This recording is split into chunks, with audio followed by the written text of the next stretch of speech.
Hello, this is PG, welcome back to the channel. Today I'm reviewing Lord of the Rings Return to Moria. Return to Moria is a survival game developed by Free Range Games.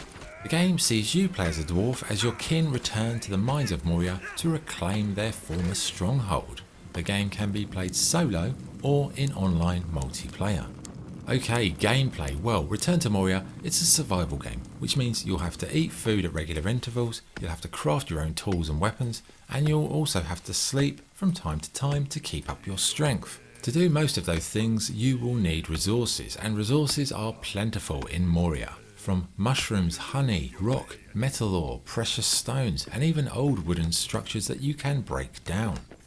The basic loop is this. Gather up some resources, craft a basic tool or a weapon, then go get some more, then craft a workstation, explore the mines more, find a waypoint, make a small camp, continue this process until you get bored. As you continue that process, you will get better tools, you'll get better weapons, and these in turn allow you to get different resources that will allow you to make different stuff. You know, it's the usual survival game loop. Now, in terms of resources, I would say, quite frankly, there's a ridiculous amount of resource types, often leading your bag to just fill up at such a speedy interval. It becomes quite a mundane back and forth type of game, dragging supplies here, dragging supplies there. You know, it's a bit too heavy on that front.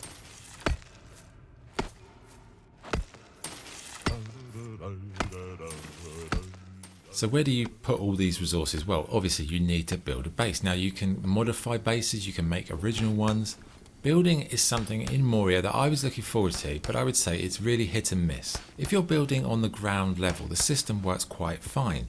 But when you're actually dealing with multiple leveled structures, it's very cumbersome, it's tiresome, it's awkward. The controls are not fit for purpose. It really needs an overhaul because it's just a pain in the backside, frankly.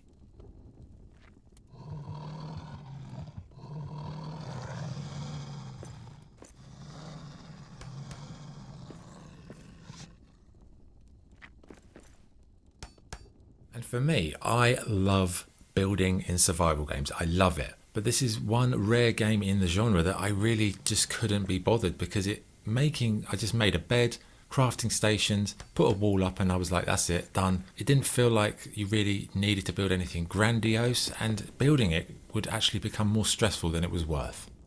Also, the location. It's interesting, of course, it's Lord of the Rings, it's Moria, but it's also quite dull and quite repetitive, as it's all underground, essentially, meaning that it's dark, it's dingy, it's samey looking, and the darkness, I guess the darkness does have a visual element as well as a gameplay element, because the dark is something that your dwarf is scared of. Go out in the dark without a torch, without light, that can be a problem, which makes for placing lanterns and torches manually quite interesting. You can make a light path through the darkness so you remember where you've been. That I did like. It's also quite nice to sort of try and renovate Moria, but as I said, because the building system is quite problematic, that is something that you just sort of think, oh, really? Is this worth doing? Probably not.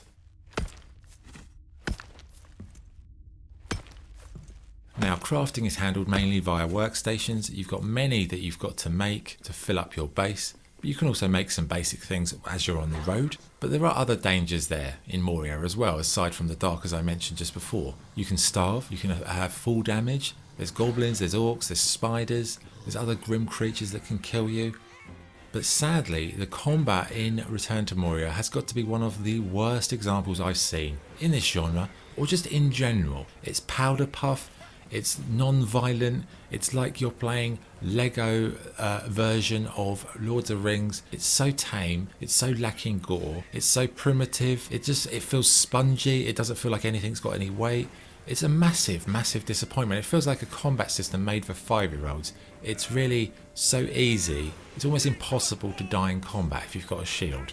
Really, the combat, incredibly underdeveloped, really just doesn't feel like combat at all. It feels like you're training in Hogwarts with a stick or something like that. Do you know what I mean? It's got that kind of practice feel rather than real visceral combat.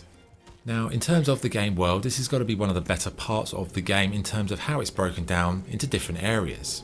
You know, like most survival games, you've got biomes essentially, but they're all underground, so they do kind of repeat themselves.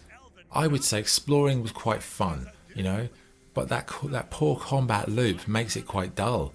The one part about exploration that I really liked was the verticality. Now, occasionally you'll come to these large vertical caverns, and you may have to descend, you may have to climb. To do so, you've got to place wooden boards, you've got to jump from one to the other, all while fighting off creatures of the night. And it is a fascinating, creative, and quite enjoyable little segment of what is essentially quite a dull, larger experience. But these moments were just really, really wonderful. Finally, in terms of story, there are little nuggets now and then about dwarven culture, dwarven history, the mines of Moria, etc. And overall, I think if you like Lord of the Rings, you'll appreciate those things, but they are a bit few and far between. But I would say the game on the whole does descend into a bit of a quiet, repetitive and dangerous adventure as you grind through resource gathering phases and tiers of weaponry, tiers of tools, etc. Now, in terms of graphics, I'd say it's solid rather than being spectacular. It uses light relatively well in terms of, setting up the environment. The details on the armors are good. It's quite moody, but yeah, the interface, not bad for a PC game. This is the PC version. You don't have to stand up and walk up to the television to find out what that font says, so it's quite, accessible. Sound, I'd say, is a problem. The voice acting is good, but the game lacks audio quality, and it's very quiet most of the time. I mean, I had to boost the volume to absolute maximum just to hear anything, and there is this distant lack of quality musical scoring, or even any music at all. Music is really important, and when you're trying to create mood and atmosphere, it adds depth to everything, and I think the game really lacks music of any quality, consistency, or kind of thorough usage. Okay, good and bad points. What's good? The visuals do the job, exploring the mines can be satisfying, and it has some dwarven lore elements that Lord of the Rings fans will quite enjoy. Bad points. Combat is laughable at times. Building is not user friendly, resource gathering loop is long-winded and quite boring in the end, and the game world feels very repetitive because it's all underground. I know it's in a mine, I understand that, but still, come on. Okay, verdict. Lord of the Rings Return to Moria. It's a survival game that tries to do something different by setting the entire adventure in an underground world. The idea, although interesting and enjoyable at moments, ultimately fails to live up to the idea itself. That issue, along with the subpar and quite laughable combat, the painful building system, and the over-reliance on the gathering resource loop, makes Moria quite a tedious affair. I mean, if you like survival games and you like Lord of the Rings, you might enjoy it for a time, for the novelty value. But for me, after 25 hours of the grind, I really did struggle to keep going, but I plugged away with it, but it did become quite boring.